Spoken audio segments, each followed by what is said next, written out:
Doctor Rajkumar ಸಮಾಧಿಗೆ ಜಾಗ ಕೊಟ್ಟಿದ್ದಕ್ಕೆ ಈಗ ವಿವಾದವನ್ನ ಎತ್ತಲಾಗಿದೆ. 2.5 ಎಕರೆ ಜಾಗ ನೀಡಿದ್ದಕ್ಕೆ ಆಕ್ಷೇಪಾರ್ಹ ಪೋಸ್ಟ್ ಅನ್ನು ಹಾಕಲಾಗಿರೋದು. ಜಾಗ ಕೊಟ್ಟಿರೋ ವಿಚಾರ ಏನಿದೆ ಈಗ ವಿವಾದಕ್ಕೆ ಎಡೆ ಮಾಡಿ ಕೊಡ್ತಾ ಇದೆ.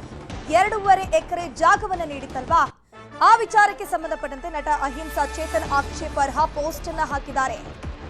2.5 ಎಕರೆ ಜಾಗ ನೀಡಿದ್ದು ತಿಳುವಳಿಕೆಯ ನಿರ್ಧಾರವಾಗಿತ್ತ ಅಂತ ಪ್ರಶ್ನೆಯನ್ನ ಮಾಡಿದ್ದಾರೆ. 21ನೇ ಶತಮಾನದಲ್ಲಿ ಪ್ರಮುಖ ಹೋರಾಟವೇ ಭೂಮಿ. ಸರ್ಕಾರ ಜನರ ಉಪಯೋಗಕ್ಕೆ ಭೂಮಿಯನ್ನ ಹಂಚಬೇಕಿತ್ತು, ಬಟ್ ಅದು ಮಾಡಿಲ್ಲ. ಮತಗಳ ಲಾಭದ ಉದ್ದೇಶದಿಂದ ಹಂಚಬಾರದು ಅಂತ ಪೋಸ್ಟ್ ಅನ್ನ ಹಾಕಿದ್ದಾರೆ. ರಾಜ್ಕುಮಾರ್ ಸಮಾಧಿಗೆ ಜಾಗ ನೀಡಿದ್ದಕ್ಕೆ ವಿರೋಧವನ್ನ ವ್ಯಕ್ತಪಡಿಸಿದ್ದಾರೆ ನಟ ಅಹಿಂಸಾ ಚೇತನ್. ಟ್ವೀಟ್ನಲ್ಲಿ ನಟ ಅಹಿಂಸಾ ಚೇತನ್ ಆಕ್ಷೇಪಾರ್ಹ ಪೋಸ್ಟ್ ಅನ್ನ ಹಾಕಿರೋದು. ನಿನ್ನೆಯಷ್ಟೇ ರಾಜ್ಕುಮಾರ್ ಅವರ ಹುಟ್ಟುಹಬ್ಬದ ಸಂಭ್ರಮ.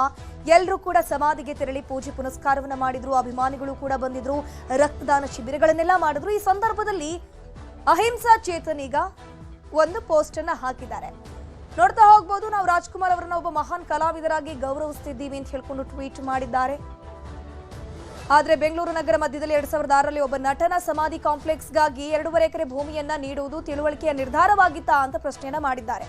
ಸಮಾಧಿಯನ್ನ ಕಾಂಪ್ಲೆಕ್ಸ್ ಅಂತ ಹೇಳಿದ್ದಾರೆ. 21ನೇ ಶತಮಾನದಲ್ಲಿ ಭಾರತದಲ್ಲಿ ಪ್ರಮುಖ ಹೋರಾಟವೇ ಭೂಮಿ. ಸರ್ಕಾರವು ಅದನ್ನ ಭವಿಷ್ಯದ ಗಮನದಲ್ಲಿಟ್ಕೊಂಡು ನೋಡಬೇಕಿತ್ತು, ಜನರ ಉಪಯೋಗಕ್ಕಾಗಿ ಅದನ್ನ ಬಳಕೆ ಮಾಡಬೇಕಿತ್ತು. ಸಮಾಧಿಯನ್ನ ಕಾಂಪ್ಲೆಕ್ಸ್ ಅಂತ ನಟ ಹೇಳಿರೋದು.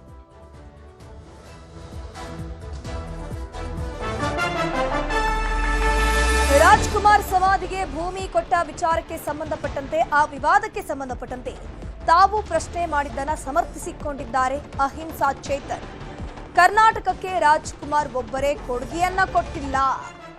ಪುಟ್ಟಣ್ಣ ಕಣಗಾಲ್, ನಂಜುಂಡಸ್ವಾಮಿ, ಸರೋಜಾದೇವಿ, ಡಾಕ್ಟರ್ ವಿಷ್ಣುವರ್ಧನ್ ಕೂಡ ಕೊಡುಗೆಯನ್ನ ಕೊಟ್ಟಿದ್ದಾರೆ.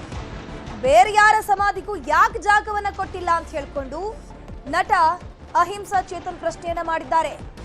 ವಿಷ್ಣುವರ್ಧನ್ ಕೂಡ ಇದ್ರು, ಅವ್ರಿಗೂ ಕೂಡ ಜಾಗವನ್ನ ಕೊಟ್ಟಿಲ್ಲಲ್ಲ, ಯಾಕೆ ಕೊಟ್ಟಿಲ್ಲ? ಸಾಹಿತಿಗಳು ಸೇರಿದಂತೆ ಸಾಕಷ್ಟು ಮಂದಿ ಇದ್ದು ಅವರದ್ದು ಕೂಡ ಕೊಡುಗೆ ಇದೆ ಸಾಕಷ್ಟು ಕರ್ನಾಟಕಕ್ಕೆ. ಕೊಟ್ರೆ ಎಲ್ಲರ ಸಮಾಧಿಗೂ ಜಾಗವನ್ನ ಕೊಡಬೇಕಿತ್ತು. ನಾವು ಪುತ್ಥಳಿ ಸಮಾಧಿ ಜಾಗದ ಕಲ್ಚರ್ ಅನ್ನ ನಾನು ಒಪ್ಪೋದಿಲ್ಲ ಅಂತ ಹೇಳ್ಕೊಂಡು ಅಹಿಂಸಾ ಚೇತನ್ ತಾವು ಹೇಳಿರುವಂತಹ ಒಂದು ಸ್ಟೇಟ್ಮೆಂಟ್ ಅನ್ನ ಸಮರ್ಥಿಸಿಕೊಂಡಿದ್ದಾರೆ. ಕುವೆಂಪು ಅವರ ಸಮಾಧಿ ಕುಪ್ಪಳ್ಳಿಯಲ್ಲಿದೆ. ಗಾಜನೂರಿನಲ್ಲಿ ರಾಜ್ಕುಮಾರ್ ಅವರ ಸಮಾಧಿಯನ್ನ ಮಾಡಬಹುದಿತ್ತು. ಸಿಟಿ ಸೆಂಟರ್ನಲ್ಲಿ ಜಾಗ ಯಾಕೆ ಕೊಡಬೇಕಿತ್ತು? ನಾನು ಅಮೆರಿಕಾದಲ್ಲಿ ಇದ್ದಾಗಲೂ ಅವರ ಸಿನಿಮಾವನ್ನ ನೋಡಿದ್ದೀನಿ. ಚಿತ್ರರಂಗಕ್ಕೆ ಅವರು ಕೊಟ್ಟಂತಹ ಕೊಡುಗೆ ಗೊತ್ತಿದೆ. ಮತಗಳು ಪಡೆಯೋಕೆ ಸರ್ಕಾರ ಲ್ಯಾಂಡ್ ಅನ್ನ ಕೊಟ್ಟಿದೆ. ಅದ್ರ ಬಗ್ಗೆ ನನ್ನ ಪ್ರಶ್ನೆಯಷ್ಟೇ ಅಂತ ನಟ ಅಹಿಂಸಾ ಚೇತನ್ ತಾವು ಕೊಟ್ಟಿರುವಂತಹ ಒಂದು ಹೇಳಿಕೆಗಳು, ತಾವು ಮಾಡಿರುವಂತಹ ಒಂದು ಆಕ್ಷೇಪಾರ್ಹ ಟ್ವೀಟ್ ನ ಪೋಸ್ಟ್ಗೆ ಸಮರ್ಥಿಸಿಕೊಂಡಿದ್ದಾರೆ.